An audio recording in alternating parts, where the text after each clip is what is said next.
สบายดีเนาะมื้อนี้ทีมงานสุดยอดสมุนไพรเจเฮิร์บพวกเฮาก็ได้มีโอกาสลงมาเยี่ยมยามลูกค้าเนาะที่เพิ่นได้รับประทานสุดยอดสมุนไพรเจเฮิร์บอยู่ที่บ้านตุมแยเมืองซนบุรีแขวงสวรรณเขตเฮานะจ๊ะเนาะเราสบายดีพ่อโดย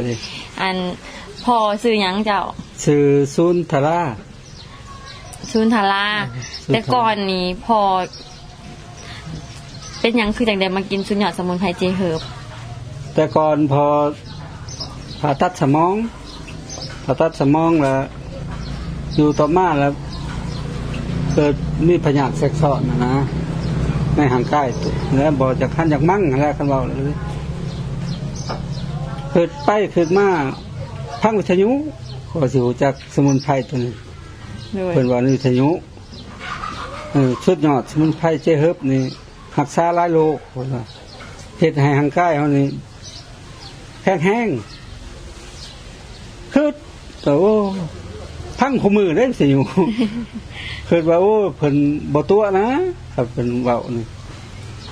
ก็บ่เคยกินผ่านมาแล้วคือว่าจนนอนบ่หลับคืออยากจนนอนบ่หลับคือว่าพยาธิมันมีในตัวเองนี่นะคืออยากลองเบิ่งก็แม่นคือพยาธิในตัวเองนี่ลายมันแสบซ้อนลายเลยอยากกินลองเบิ่งว่ามันถือเพิ่นเว้านี่สิอยู่บ่กับหยังบ่ได้นะผู้ถ่ายซื้อมากินของนึงเมื่อ3แพงรู้สึกว่ามันค่อยดีขึ้นมาค่อยดีนี่คือเป็นแบบใดสะเก็ดเงินมันก็ค่อยเกลี้ยงออกแต่เก่านี่มันแดงมันเป็นอันนั้นกินหยังก็พิษเป็นคู่ขึ้นเลยนะพ่อเป็นปานเป็นอันนั้นคือแถวนี้แม่นมันละแม่นมันอยู่แถวขาแถวกระโตเป็นเบิดเลยมัดทั่วที่บัดมันขึ้นแหละมันแดงมันจับเกล็ดมันหัดเขามันโอ้ยเจ็บทรมานพอมากินเจเฮิร์บไป3แผงเมื่อ3แผงถือว่านั่นเกลี้ยงไปนี่แห้งเกลี้ยงกินยังก็บ่พิษบาดนี้แต่ก่อนนี่ต้องได้คาร่ำโอ้ยคาร่ำกินเป็ดกินไก่เนี่ยมันพิษนี่บ่ได้แล้วเดี๋ยวนี้ลองกินเบิ่งแล้วบ่ตัวมันกินเบิ่งล่ะตัวมันพิษหั่นบ่เป็นหยังสบายมีจิลีบ่โอ้ยบ่ได้คั่นเลยนอนก็รับดีกินข้าวแซ่บนอนรับเจเฮิบโอ้ดีเนาะดีได้แต่เก่านี้ย่างบ่ได้ลุกบ่ได้ลุกนั่งนี่ได้เดี๋ยวนี้หันคอยดีขึ้นมานะกำลังคอยดีพอหากกินเบิดกล่องนึงเนาะโดยนะหากกินเบิดกล่องนึงก็รู้สึกดีแล้วรู้สึกดีขึ้นกว่าเก่าแล้วก็กำลังเฮียนย่างถ้ากล่องที่2นี่มันก็สิแข็งแรงขึ้นกว่าเก่าอีกเนาะโดยสิกินประมาณว่าจนมันแลนได้บ่แล้วคุกกระต่ายได้แลนได้อยู่ดอกพอยังบ่ได้เฒ่าแห้ง49ปีโดยยังบ่ได้เฒ่าแห้ง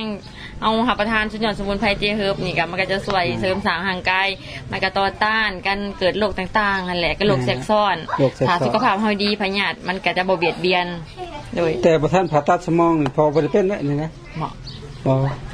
บ่ได้เป็นหลังจากที่ผ่าตัดสมองมาใส่เลือดใส่ยังเลยมาสิ้นเบี้ยนั่นนึงลูกได้ไปเป็นมันโลดเกิดมันก็เป็นหลายอย่างนึงจากว่าเฮาใส่เลือดนำดิเลือดเนี่ยเฮากับสุขภาพมันก็